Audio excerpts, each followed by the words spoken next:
Región Más presenta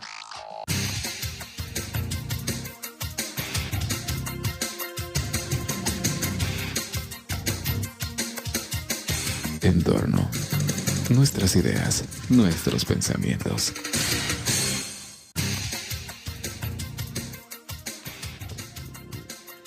Buenas noches, señoras y señores. Bienvenidos y bienvenidas sean a la edición 432 de Entorno de este jueves 26 de febrero del año 2009, que como siempre llega hasta sus hogares a través de Región Más, el canal de televisión que opera la compañía de cable de X en Mazatenango, Coatepeque, Quetzaltenango y los municipios circunvecinos. Nos da mucho gusto nuevamente compartir con ustedes este espacio para hablar de un tema que ciertamente es de incumbencia de toda la sociedad, pero que muy pocas veces, además de tener la atención del Estado, tiene la atención de la sociedad. Nos referimos a lo que hacen los trabajadores sociales. ¿Cuál es la tendencia de esta importantísima rama de las ciencias sociales en toda América Latina? La carrera de Trabajo Social del Centro Universitario de Occidente está arribando a sus 50 años de existencia, de estar preparando estos profesionales entregados en el trabajo con las comunidades, especialmente aquellas donde más lastima esa lacerante y vergonzosa situación que es la pobreza. Pues vamos a conversar con invitados que nos visitan también, no solo a la ciudad, sino que al país. Se los vamos a presentar en dos partes. En la primera de ellas conversaremos con dos distinguidos profesionales, un guatemalteco, una doctora puertorriqueña, que se los vamos a presentar después del único momento en que nosotros opinamos. ¿Usted quiere saber qué piensa en relación a las tendencias del trabajo social en América Latina? Pues aquí está el único momento que lo hacemos en nuestra sección editorial.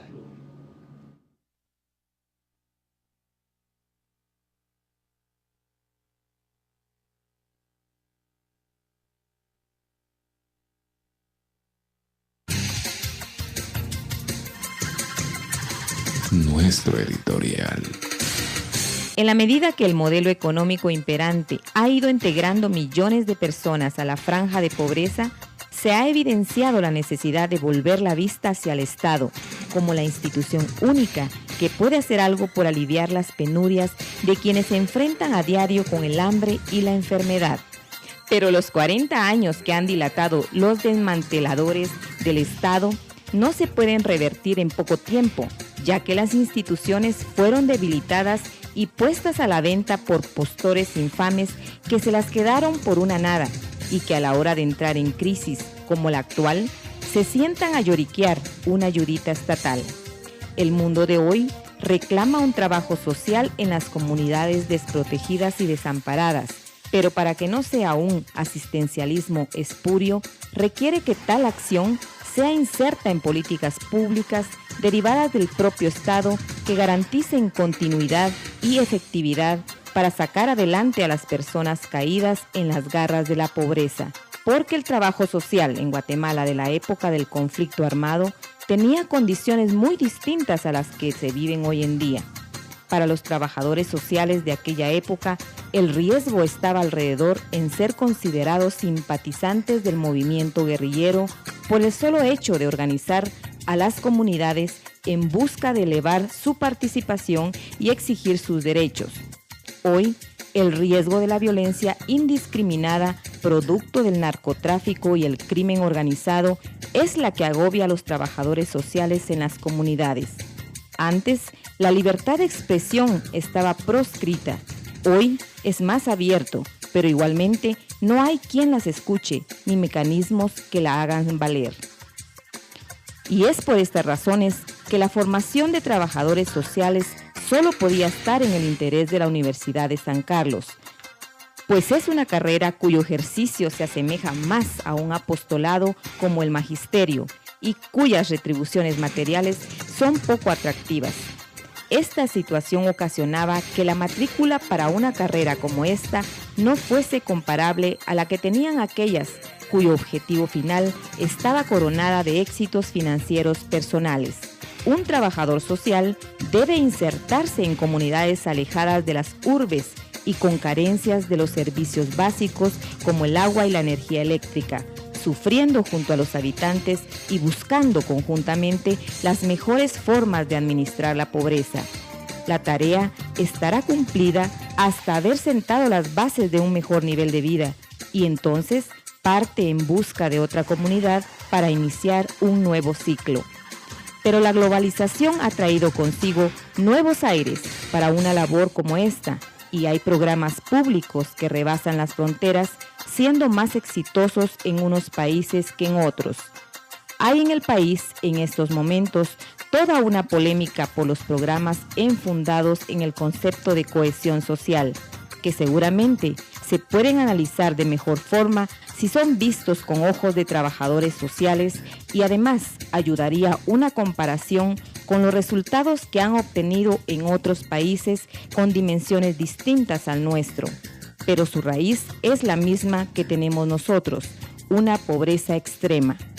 Por estos días, en conmemoración de sus 50 años de existencia, la carrera del trabajo social del CUNOC ha organizado un seminario internacional para conocer las tendencias de esta profesión en América Latina, lo cual, en torno, ha estimado conveniente compartir con nuestra audiencia para que los especialistas locales y quienes nos visitan puedan dar su visión de una profesión que ha aumentado su importancia en la medida que el sistema económico imperante expulsa brutalmente a la pobreza a miles de personas.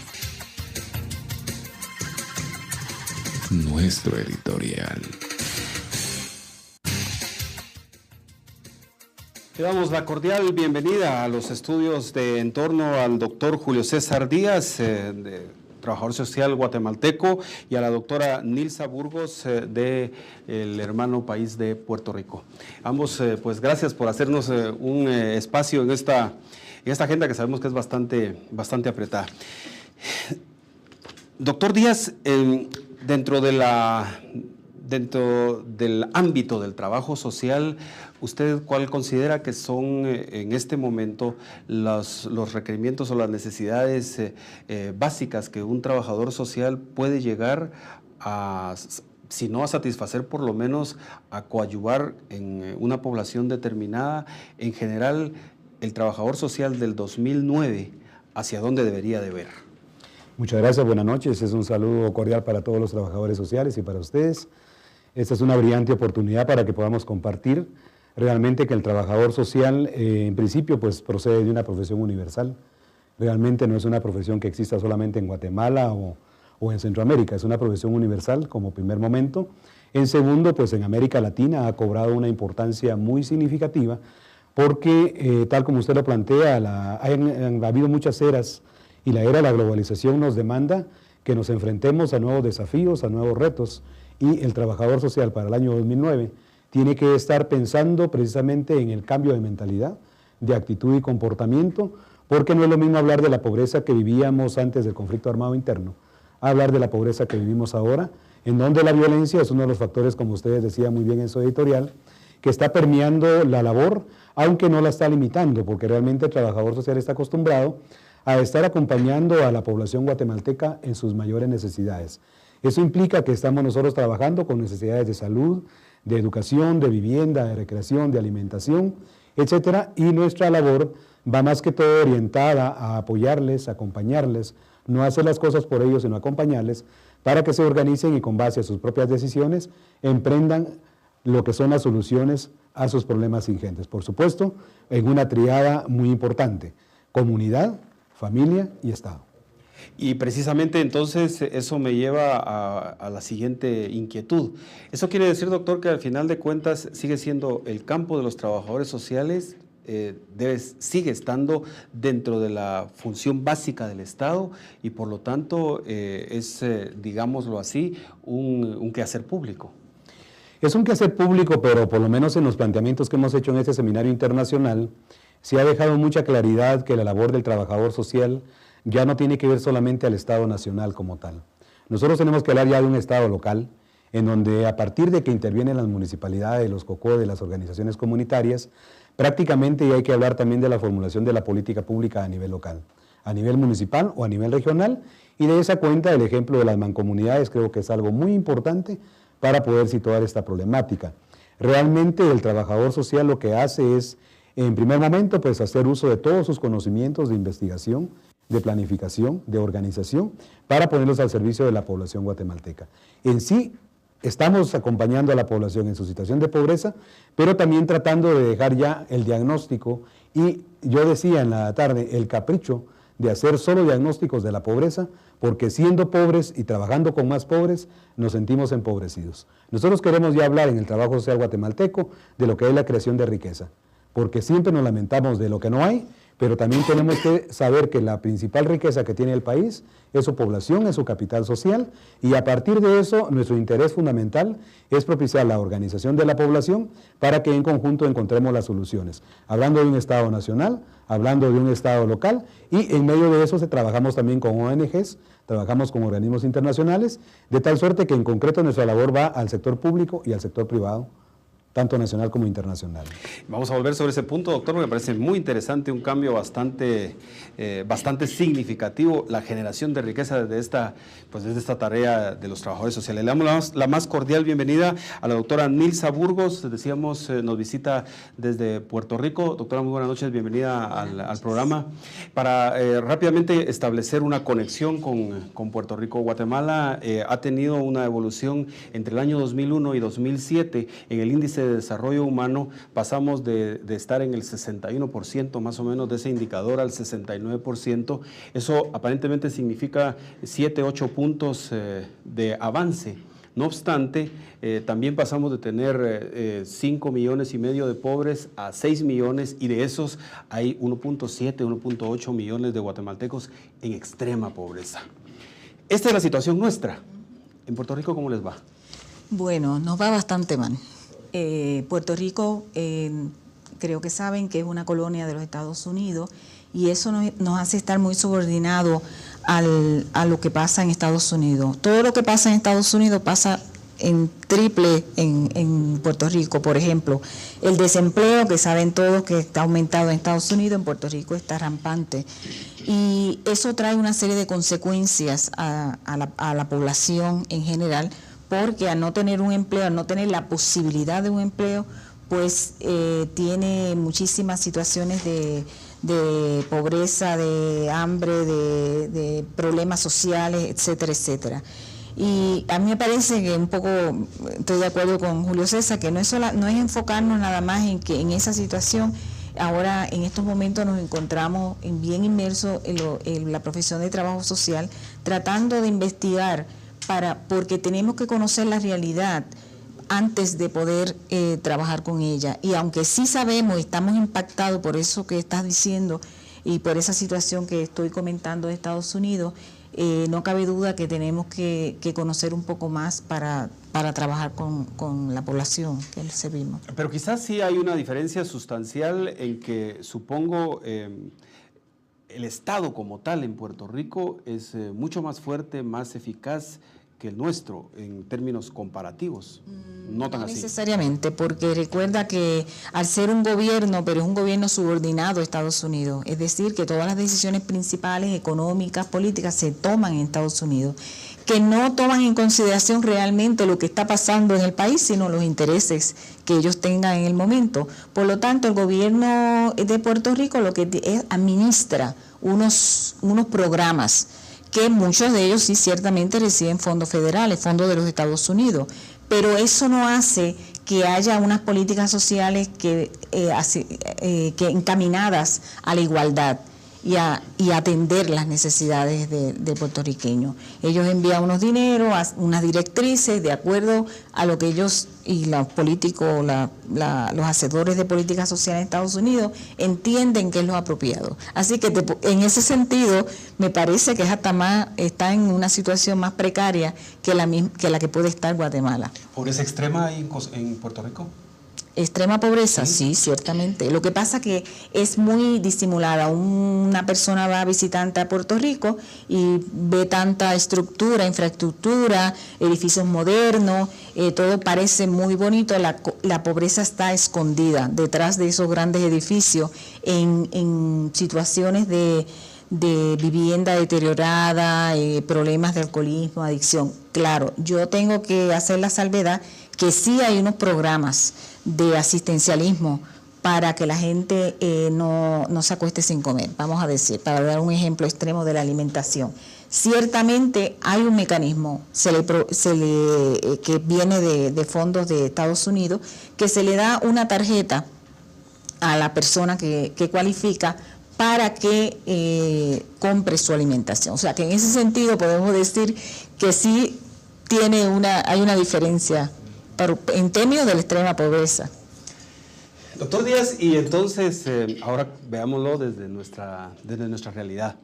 Me llamaba la atención con lo que mencionaba la doctora, sucede en Puerto Rico. Aquí creo que le llamamos los comedores solidarios, y hay toda una polémica, como también lo decíamos en el editorial, alrededor de estos programas de cohesión social. Desde la perspectiva de un trabajador social guatemalteco, esto en efecto va de alguna manera a incidir en los niveles de la pobreza, va a lograr que las personas salgan de esa situación en forma permanente, o más bien se refieren al asistencialismo que mencionaba la doctora ahí en Puerto Rico.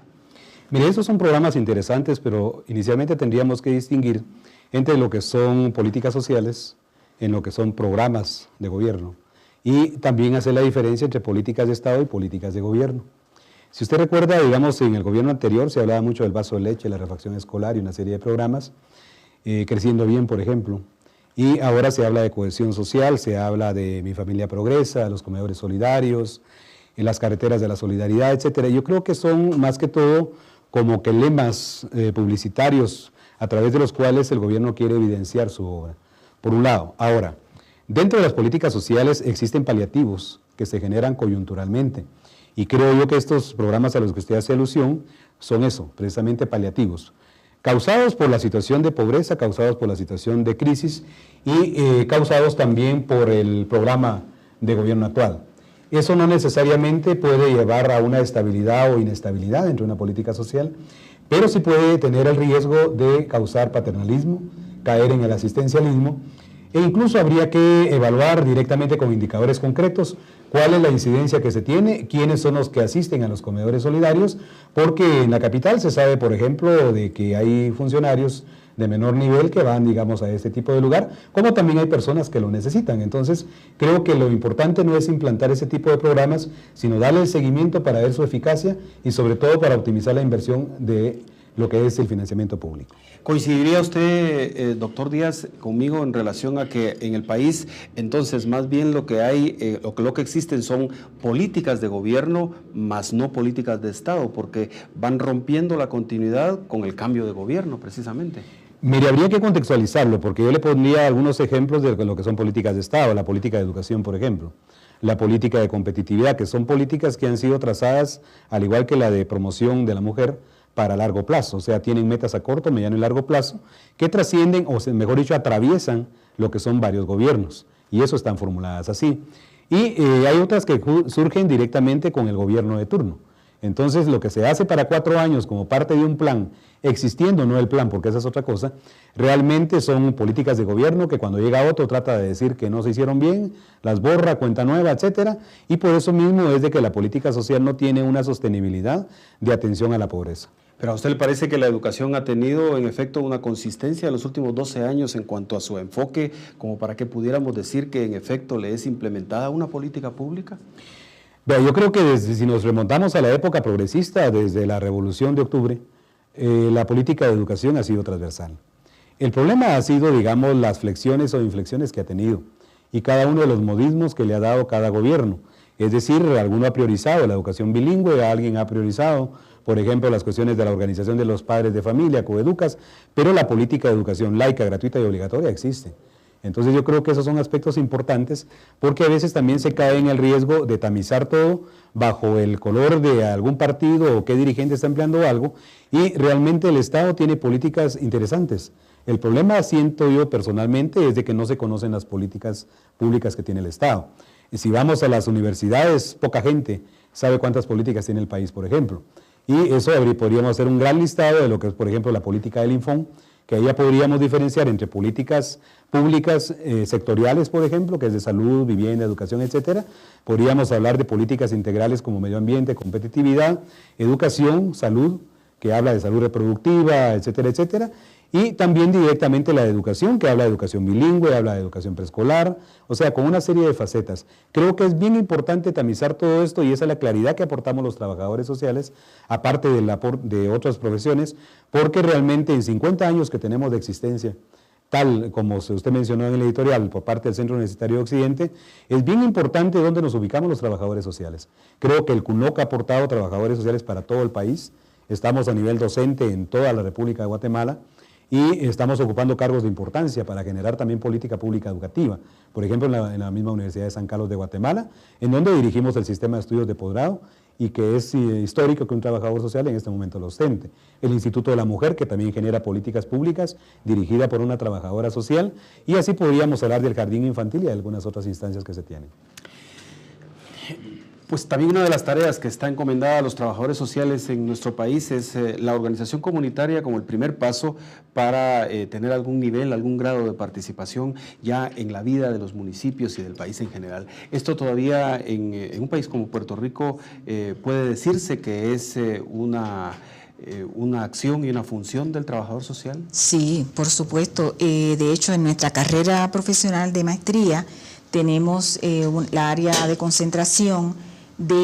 Además de lo usual de individuos con familia, tenemos una concentración de trabajo comunitario que ha sido bien importante porque inclusive las comunidades que se están organizando, porque ante esta situación de precariedad de las políticas sociales, estamos viendo ejemplos, muy buenos ejemplos de comunidades que se están moviendo a desarrollar empresas comunitarias, cooperativas y otro tipo de organizaciones y nos llaman para que vayamos, llevemos estudiantes para hacer su práctica, porque son estudiantes ya a nivel de posgrado y entonces acompañan a estos grupos para el desarrollo de estas actividades. Así que ciertamente sí es un aspecto importante, pero no quiero decir con esto que no exista el trabajo con individuos y familia, porque las agencias gubernamentales que tienen trabajo social, ese es el énfasis. ¿Y qué es lo que piensa el ciudadano en Quetzaltenango en relación a la importante tarea que debería de cumplir un trabajador social? Aquí lo que les hemos preguntado a las personas esta noche y lo que nos respondieron sin censura.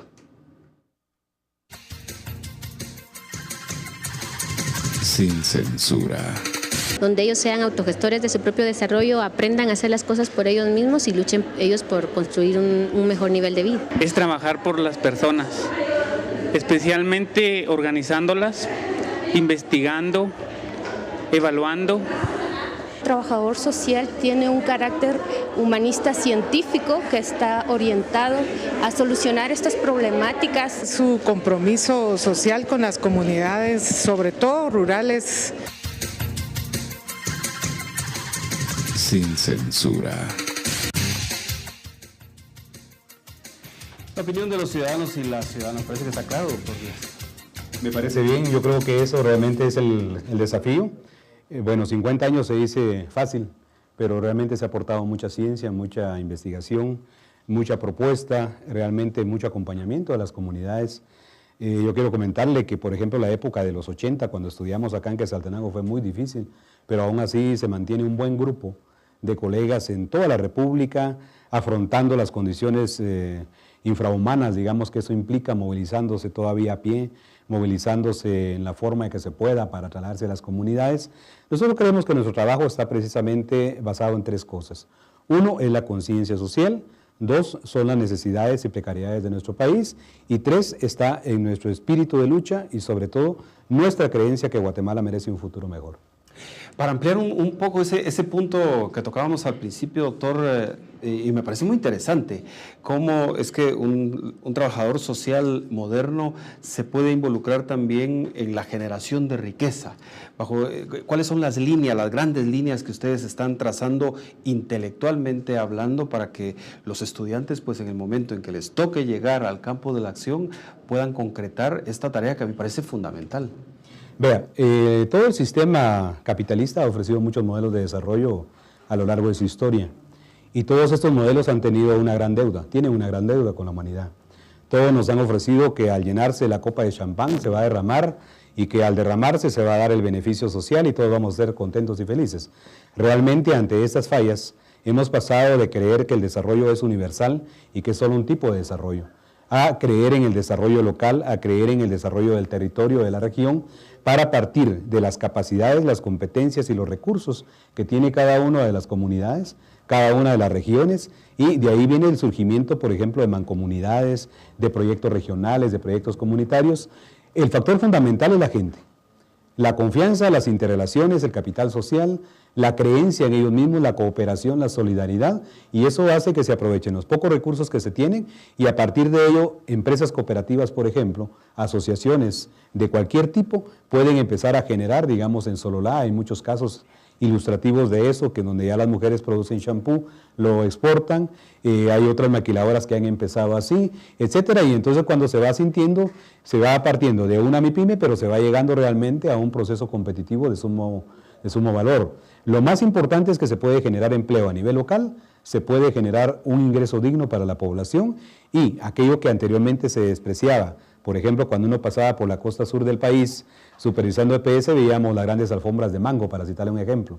Eso puede ser el motivo de crear ahí una industria para crear mermelada, para procesar la fruta, para envasarla, para exportarla, pero un factor importante para los trabajadores sociales es organizar a la población, acompañarles y discutir con ellos hacia dónde quieren ir y cómo poder cambiar. Eso quiere decir que también el trabajador social en algún momento puede tener iniciativas emprendedoras que generen empresas sociales, empresas de beneficio común, pero empresas al fin. Empresas, pero con empresas con carácter social. Retomando un poco la tercera vía y retomando un poco lo que en Europa se ha llamado el comercio justo, para realmente participar y competir en condiciones de igualdad, en condiciones en donde no destruyan a los pequeños campesinos, a los pequeños productores, y en donde se optimice realmente la productividad que se tenga. Y a propósito de lo que estamos viendo en el mundo y que está Puerto Rico, como usted decía, muy anclado a quien se considera la punta de lanza del capitalismo moderno, Estados Unidos, ¿ha cambiado alguna idea de lo que debería ser el capitalismo por aquellos lares? Bueno, en realidad eso es un proceso, no podemos definir, ¿verdad?, que por lo menos en trabajo social sí lo hemos examinado críticamente y vemos que en este sentido, por eso cuando las personas nos invitan para que los acompañemos en las comunidades, para que los asesoremos, para que investiguemos aspectos que ellos quieren saber para cómo ellos organizarse, sí lo hacemos y lo hacemos con una conciencia crítica, con una actitud crítica, porque no es que ellos tengan la mentalidad capitalista de desarrollar la empresa, generar dinero, sino hay una conciencia social y se trabaja sobre eso, de que el sistema que establezcan sea un sistema donde las personas participen y donde la riqueza se pueda distribuir entre ellas. Así que sí hay una actitud crítica con respecto al capitalismo. Pues a la doctora Nisa Burgos le queremos agradecer en todo lo que vale el esfuerzo que ha hecho por acompañarnos estos minutos y pues para dar la bienvenida a sus otros colegas, sus palabras finales para nuestro auditorio, doctora. Bueno, para mí ha sido un honor muy grande estar aquí en esta ciudad celebrando los 50 años de la carrera de trabajo social.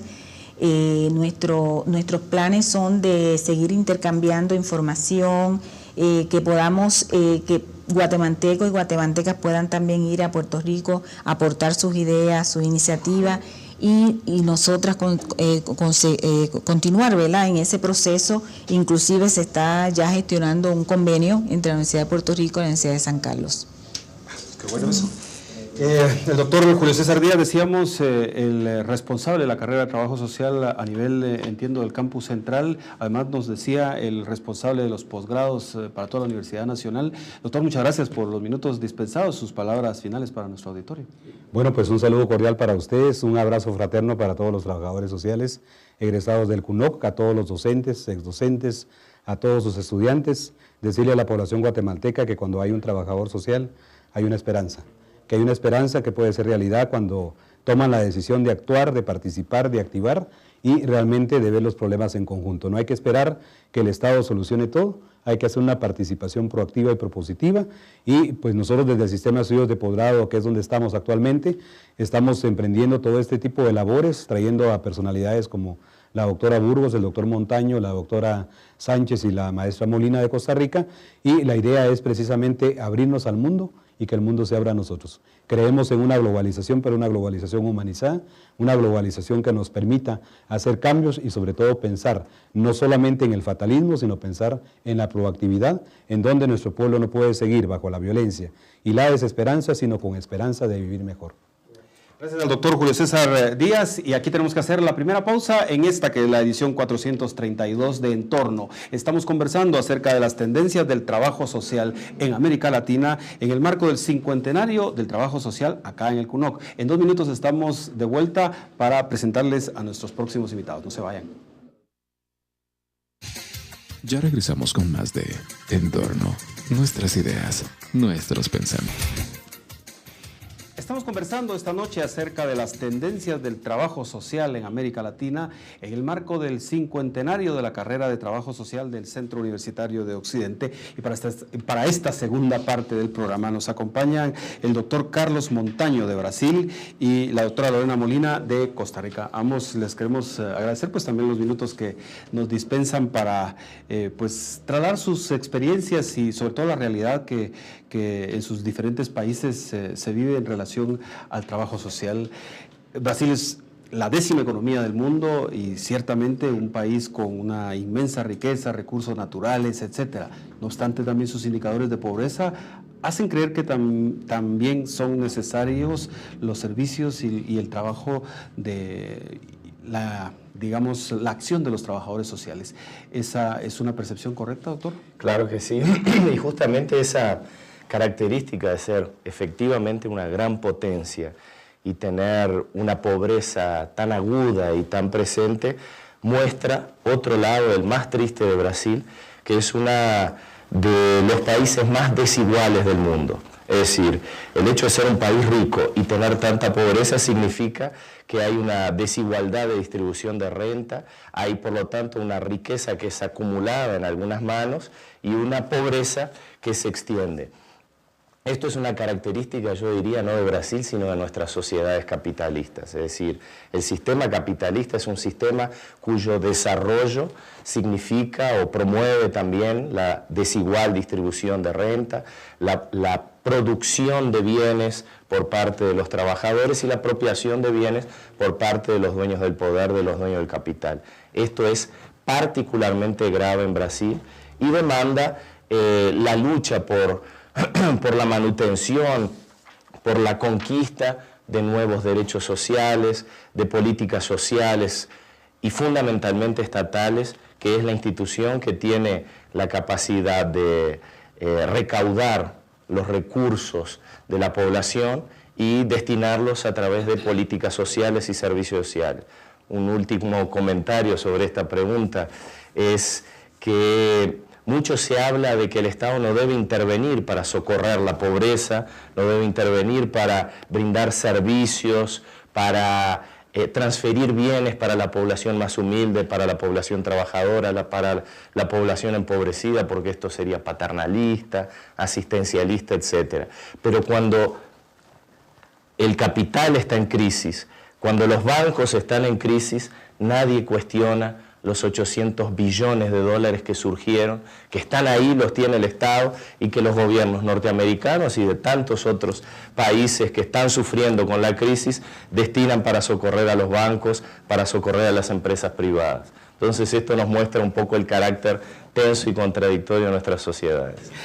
Y los banqueros celebran a lo grande semejante inyección de dinero. Sí, es patético eso realmente. Muy buenas noches, le damos la bienvenida también a la doctora Lorena Molina de Costa Rica. Para nosotros un paradigma de democracia en América Latina y sin embargo al parecer también las cosas en el campo de la desigualdad y del desarrollo económico pues le golpea igual que a todo el resto de los países de América Latina. ¿Es esta una percepción correcta, doctora?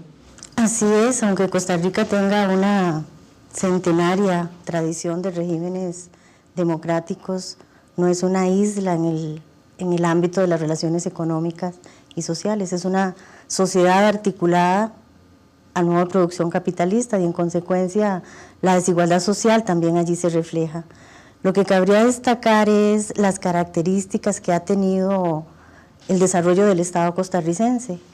Mientras en Centroamérica se vivieron sangrantes conflictos, ¿verdad?, desgarradoras historias, en donde se destinaban hartos recursos al gasto militar, los regímenes democráticos en Costa Rica, al abolirse el ejército en 1948, abre una posibilidad para que esta sociedad pueda invertir más en el gasto social, y eso dio la oportunidad a ir construyendo una progresiva política social de mayores coberturas, lo cual no quiere decir que en Costa Rica no exista desigualdad y que no exista pobreza. Claro que lo existe. Y el trabajo de profesionales como ustedes allí está también en el ámbito de la organización de la gente, de la participación y de trabajar de alguna manera en aliviar esta gran desigualdad que genera pobreza. Sí, las cifras oficiales en relación con la pobreza en Costa Rica oscilan entre el 20 y 22% de la población en situación de pobreza. Y la política social costarricense tiene una cobertura en el campo de la salud, de la seguridad social, de la educación, de la administración de la justicia, la alimentación, etcétera. Y allí, en ese mapa de programas, proyectos que corresponden a esa política social, se insertan los y las trabajadoras sociales. En unos programas más que en otros se desarrollan acciones de promoción, capacitación, educación y trabajo con organizaciones comunitarias. Muy particularmente en el campo de promoción de la salud, se trabaja con organizaciones comunitarias. En el campo de la protección y defensa de los derechos de las mujeres, de la niñez y de la adolescencia, para citar algunos ejemplos. Así también en las comunidades que están colocadas en situaciones de alto riesgo ambiental, se trabaja en el campo de la promoción y organización comunitaria, para citar algunos. Doctor Montaño, esta dicotomía urbano-rural, al final de cuentas ha sido muy perversa y ha generado, por lo menos en un país como Guatemala, el desplazamiento de los habitantes de las comunidades rurales, que básicamente están desprovistas de todos los servicios públicos básicos, hacia ciudades que están urbanísticamente desordenadas. Y pues los lunares esos a los que nosotros llamamos asentamientos, me parece que en Brasil les llaman favelas, son el reflejo de esa relación bastante desigual. ¿Usted cree que en verdad la política pública debería estar orientada a urbanizar lo rural o más bien a ruralizar lo urbano en las condiciones en las que estamos actualmente? Yo creo que la distribución urbana es un resultado en cierto sentido planificado y responde a los intereses presentes hegemónicos.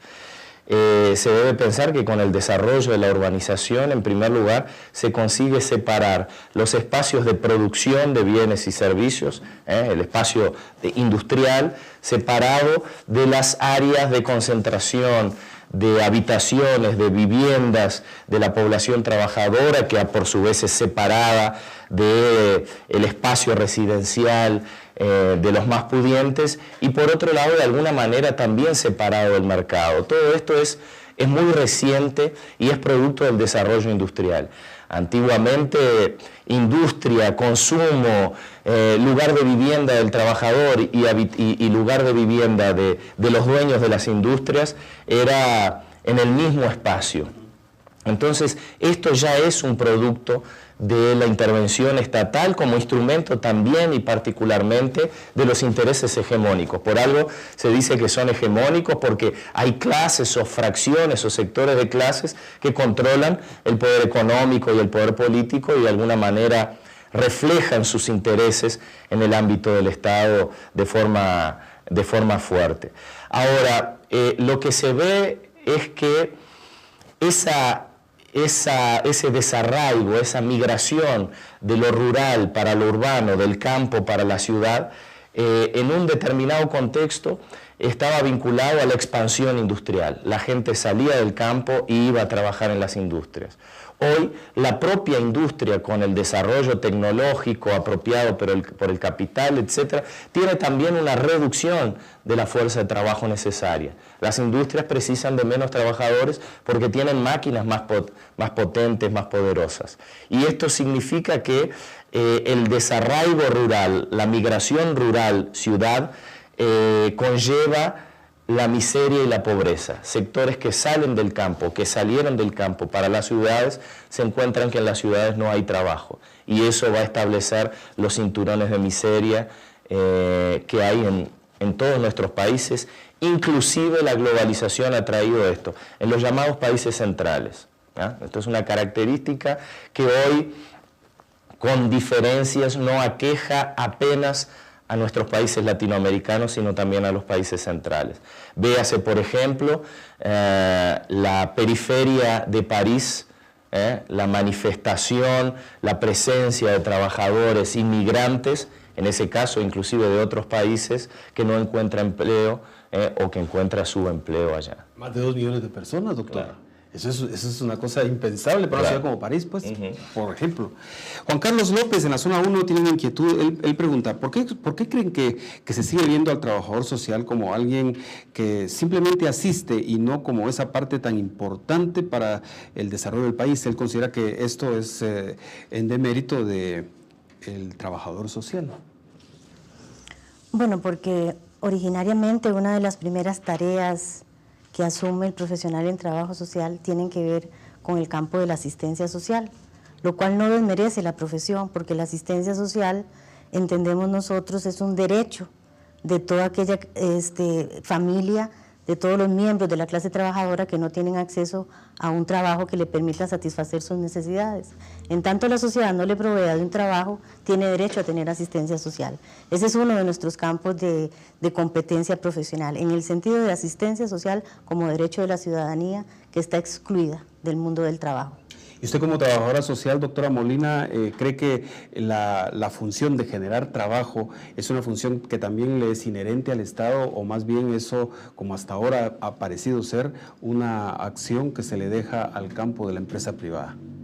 Es que el Estado media y regula esa función por la vía de la política económica, porque en la medida en que hay mayor acumulación de riqueza, de ganancia y generación de trabajo, eso llega a un tope de posibilidades de acumulación de riqueza, de acumulación de ganancia.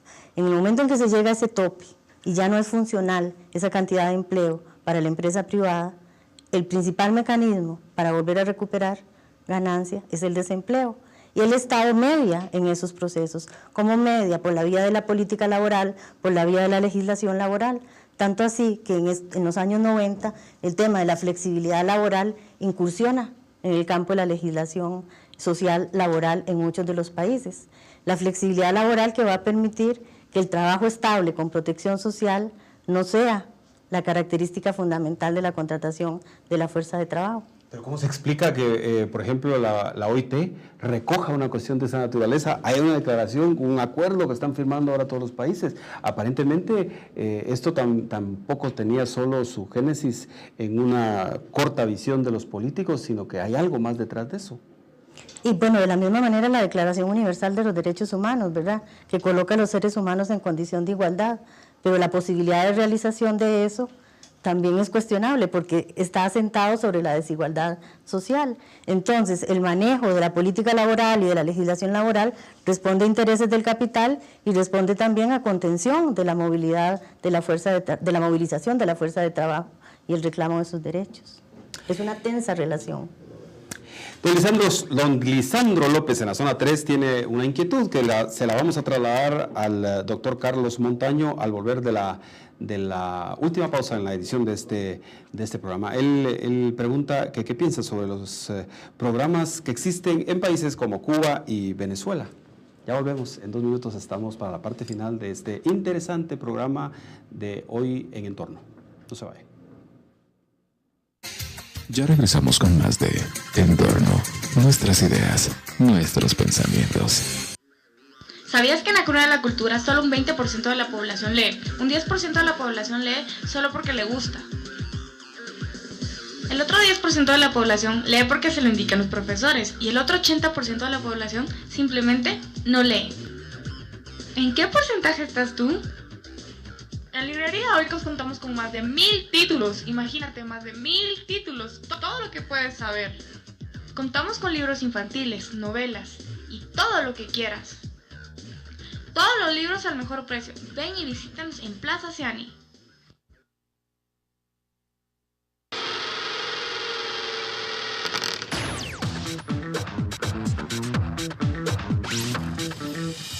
Televisión, telefonía, internet, cable de X. Continuamos presentando Entorno, nuestras ideas, nuestros pensamientos. Las tendencias del trabajo social en América Latina en el marco del 50º de la carrera de trabajo social en el Centro Universitario de Occidente. Es el tema de esta noche en la edición 432 de Entorno. Y pues antes de irnos a esta última pausa, decíamos una inquietud de don Lisandro López en la zona 3. Doctor Montaño, ¿qué piensa? Dice él de los programas que existen en países como Cuba y Venezuela. Bueno, en primer lugar, caracterizar que son muy diferentes las experiencias, las historias, los programas y las propuestas de sociedad, las propias sociedades, al pensar Cuba y Venezuela. Hay que diferenciar uno del otro. Cuando pensamos Cuba es imposible pensarla de forma crítica, de forma racional, de forma responsable, sin pensar un país extremadamente empobrecido en los días de hoy por 40 años de bloqueo económico. Quien hace abstracción de este fenómeno no puede pensar Cuba. Cuba tiene 40 años en el cual importar productos le significa un proceso muy caro porque no lo puede importar directamente de los países y de las empresas porque están prohibidas de tener relaciones comerciales con Cuba, y para exportar sus propios productos también los tiene que vender muy baratos porque tanto la importación cuanto la exportación pasa por diversos intermediarios. Cuando uno visita Cuba con la expectativa de encontrar un socialismo en donde la riqueza es socializada, se encuentra con un socialismo en donde la pobreza es socializada. Cuba es un país pobre que socializa la pobreza. Entonces nos impacta, nos llama la atención. Vemos gente pobre en Cuba efectivamente. Vemos gente que no tiene capacidad de vivir y de resolver sus problemas de vida en Cuba. Y esto impacta por esa situación. Creo que el problema del bloqueo económico es un problema a analizar para encontrar cómo Cuba podría tener un nivel de producción y de intercambio comercial con el mundo y con los otros países sin que esto le fuera una desventaja enorme. En relación a Venezuela, yo diría que Venezuela o el gobierno venezolano, que tiene como proyecto un llamado socialismo del siglo XXI, yo diría que tiene muy pocos elementos de socialismo, por lo menos en su situación actual. Hay empresas capitalistas, hay explotación de fuerza de trabajo, hay acumulación de riqueza en Venezuela, como en cualquier país capitalista.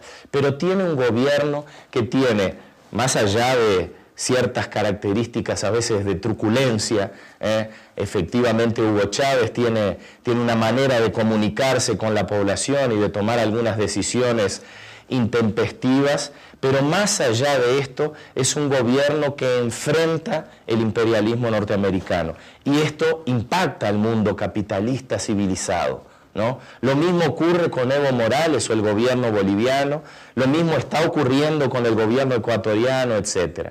Vemos que cuando gobiernos enfrentan el status quo, enfrentan la tendencia, porque no solo se acumula riqueza en nuestros países por los dueños de los poderes en nuestros países, sino que la riqueza es exportada, es extraída de nuestros países hacia afuera. Y cuando tenemos gobiernos, yo creo que deberían dar ejemplo a todos nuestros países latinoamericanos que defienden los intereses de la población trabajadora, de la población humilde, de la población campesina, de la población indígena, y esta es una realidad boliviana y guatemalteca muy fuerte. Cuando tenemos gobiernos que quieren defender estos intereses, necesariamente tienen que enfrentar los intereses antagónicos, y ahí eso impacta el mundo capitalista.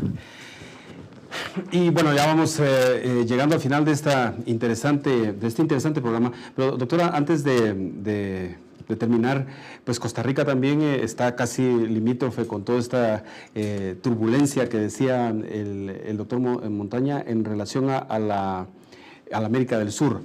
Pero en términos de evolución económica, están entrando a tratados de libre comercio con Estados Unidos, etcétera. ¿Esto de alguna manera cree que dejará el campo para los trabajadores sociales se muevan un tanto hacia, como decíamos en la primera parte, el fomento a la empresarialidad como un mecanismo de sacar de la pobreza a las grandes mayorías? Bueno, en Costa Rica el trabajador social fundamentalmente se desempeña en el campo de la política del Estado, ¿verdad? Pero también se ubica en empresas privadas y en organizaciones no gubernamentales. El trabajo que hagamos nosotros como profesionales va a estar mediado por la orientación de la política gubernamental o estatal, por la orientación de la empresa privada en la atención a sus trabajadores o por la ONG. Y esa política está inserta dentro de esa mediación mayor que es el Tratado de Libre Comercio. Entonces, definitivamente va a influir. Pero usted sabrá y recordará perfectamente que Costa Rica es uno de los últimos países en donde se firma el Tratado de Libre Comercio y recién hasta en marzo comienzan las primeras acciones de implementación de ese tratado. Como he escuchado más de una vez esta palabra en el programa esta noche, la pregunta para los dos, en 30 segundos me gustaría escuchar su opinión. Es evidente que los partidos políticos en toda América Latina son verdaderamente instituciones infuncionales, para decirlo poco. ¿Cree usted que en algún momento una tarea del trabajador social pudiera ser intervenir en este campo para verdaderamente oxigenar y reconvertir a los partidos políticos? Como ciudadano, creo que tiene todo el derecho y todo el deber. Como trabajador social, no. Bueno, su conocimiento que tiene como profesional lo usará, pero como profesional no va a ser contratado por un partido político. Él participará de ese partido político como ciudadano y colocará sus visiones de mundo, sus concepciones. ¿Qué piensa usted, doctor Montaño? Coincido. En Brasil hay muchos trabajadores sociales que tienen vínculo con diversos partidos políticos, fundamentalmente con el PT, el actual partido de gobierno.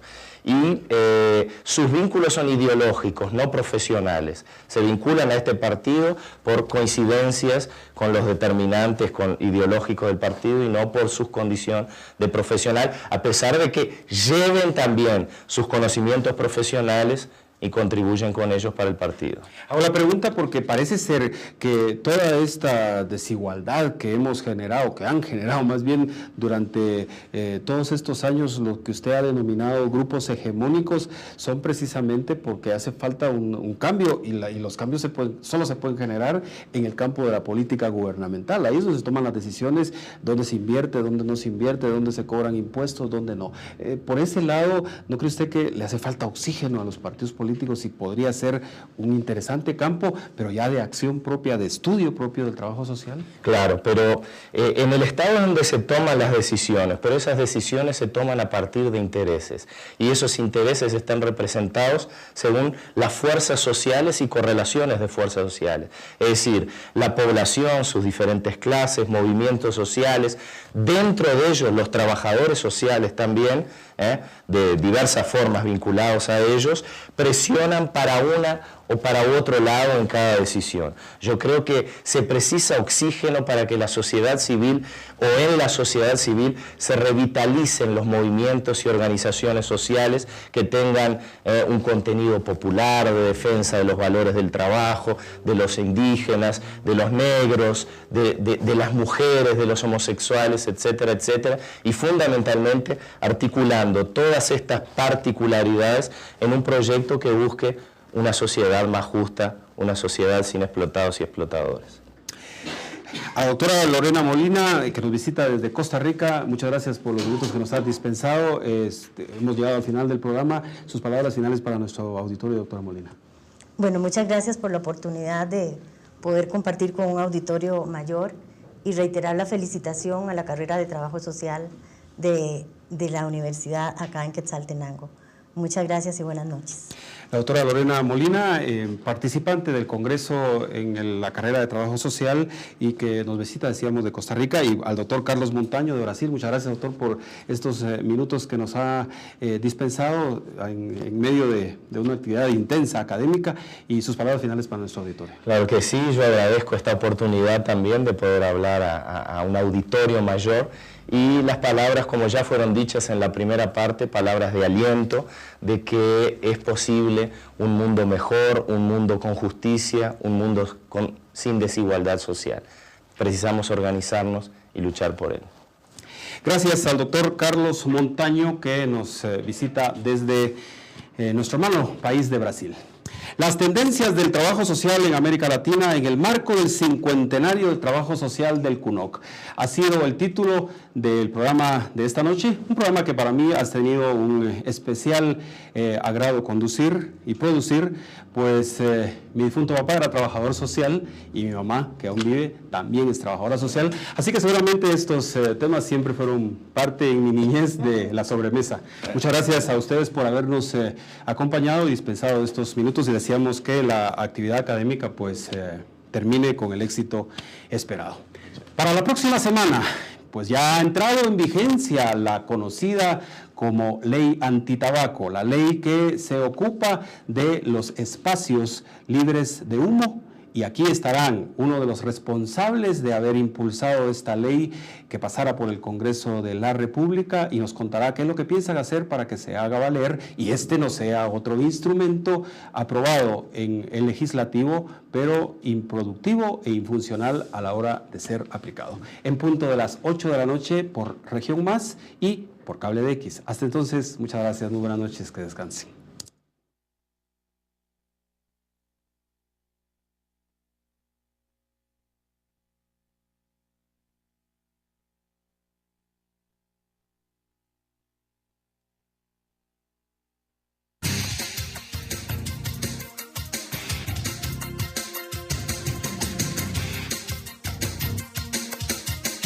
Entorno. Nuestras ideas, nuestros pensamientos.